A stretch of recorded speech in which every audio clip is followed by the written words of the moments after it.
Glória a Deus. Isso.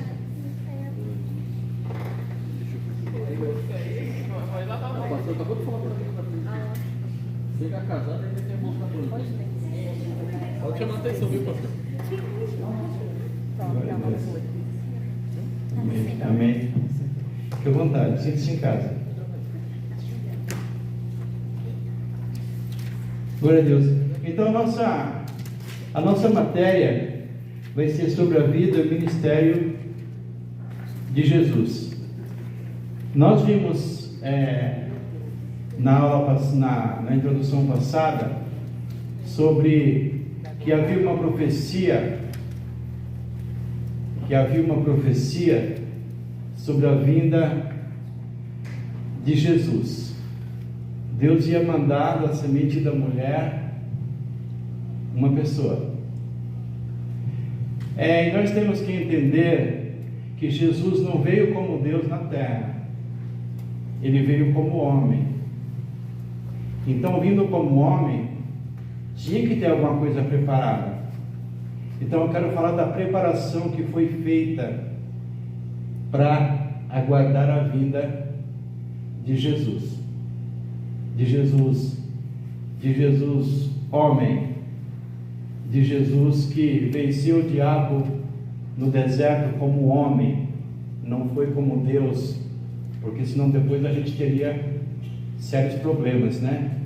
Então, como homem ele jejuou, como homem ele orou, né? Então, eu queria falar sobre isso. Como é que estava aqui esse sistema aqui embaixo antes da vinda de Jesus?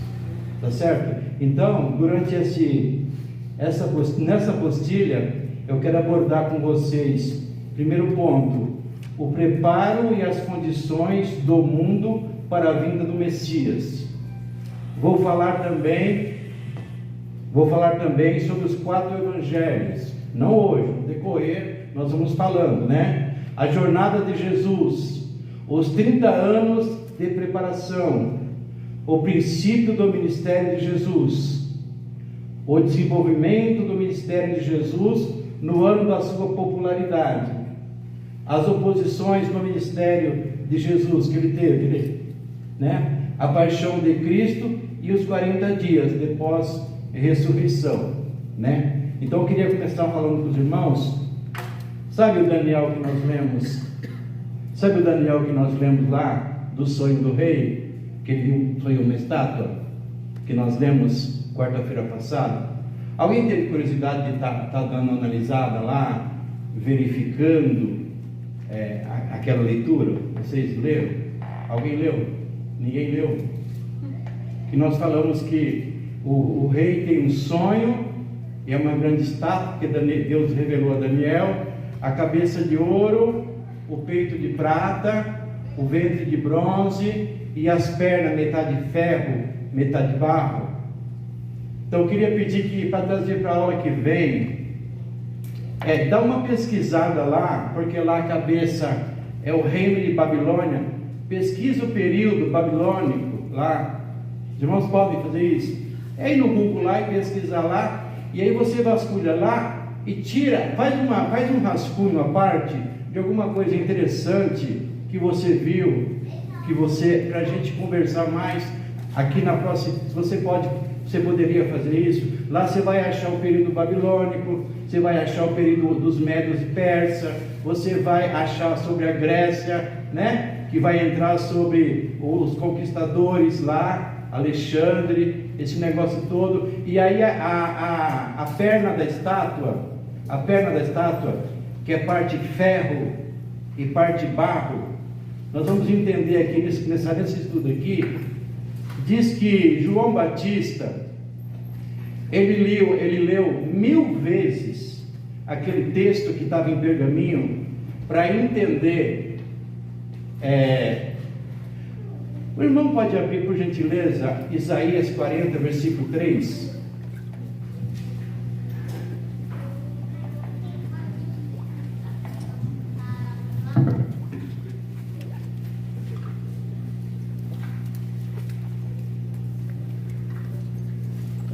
Pode passar não, pastor?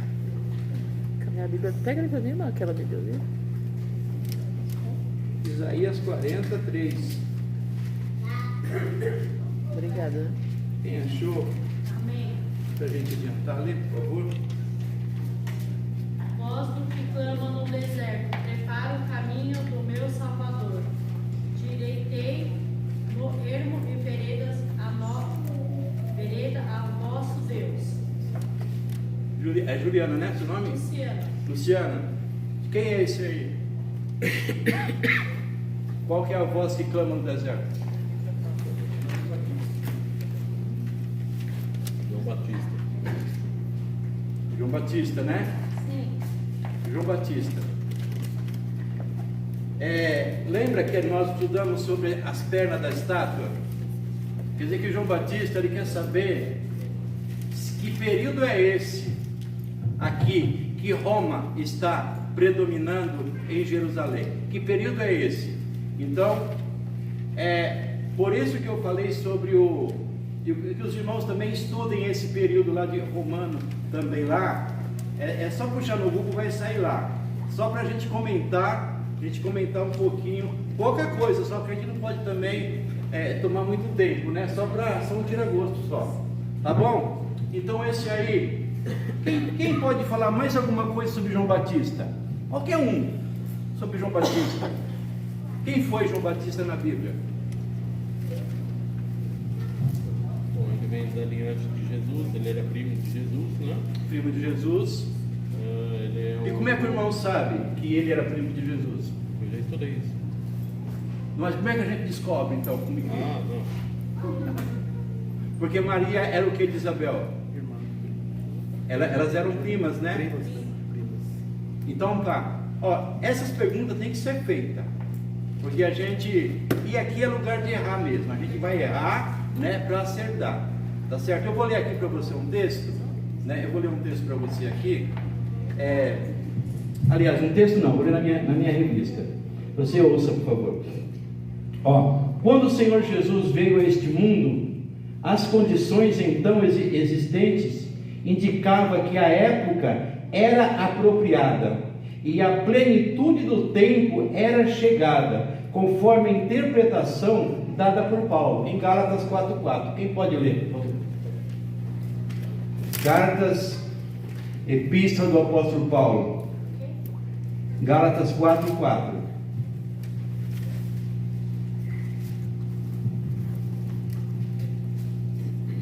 Qualquer um achou, leu? Mas vindo a plenitude dos tempos, Deus enviou seu Filho, nascido de mulher, nascido sob a lei. Plenitude do tempo, isso quer dizer que Jesus não veio nem antes, nem depois, ele veio no tempo certo.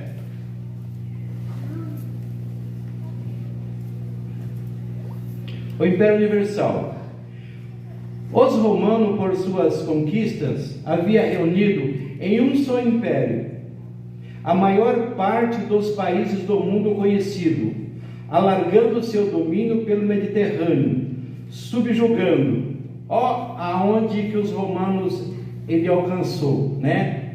O Cartago, a Grécia, a Macedônia, a Palestina, a Síria, Egito, Espanha, Gália e as ilhas britânicas, que vieram a ser província de Roma, onde executava a lei e as ordens romanas.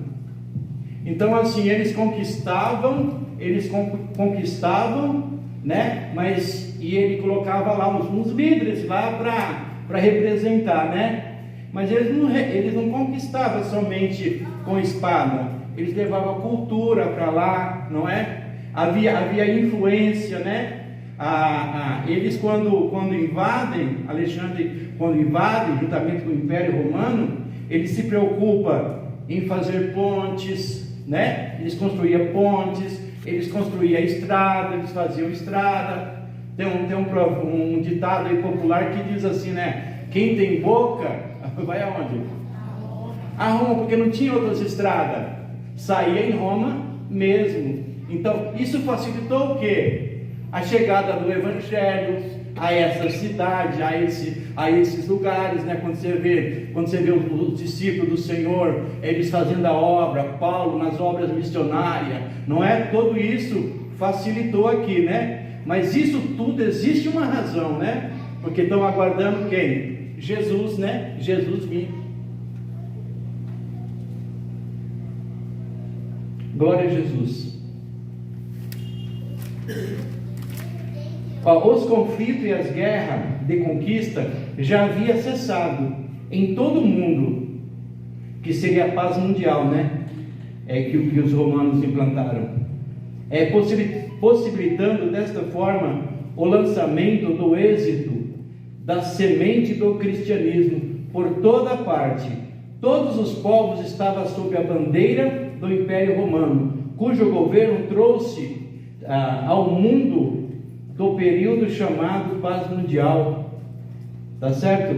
Então assim, Roma, ela guerreou, mas só que tem um tempo que ela quis pacificar, né? A Roma não queria mais, lá ela já conquistou o que ela queria conquistar, mandava em Jerusalém, né? Nós vemos, por exemplo, quando você lê Atos 10, você vê, por exemplo, ali um centurião, ele orando e querendo saber de Jesus.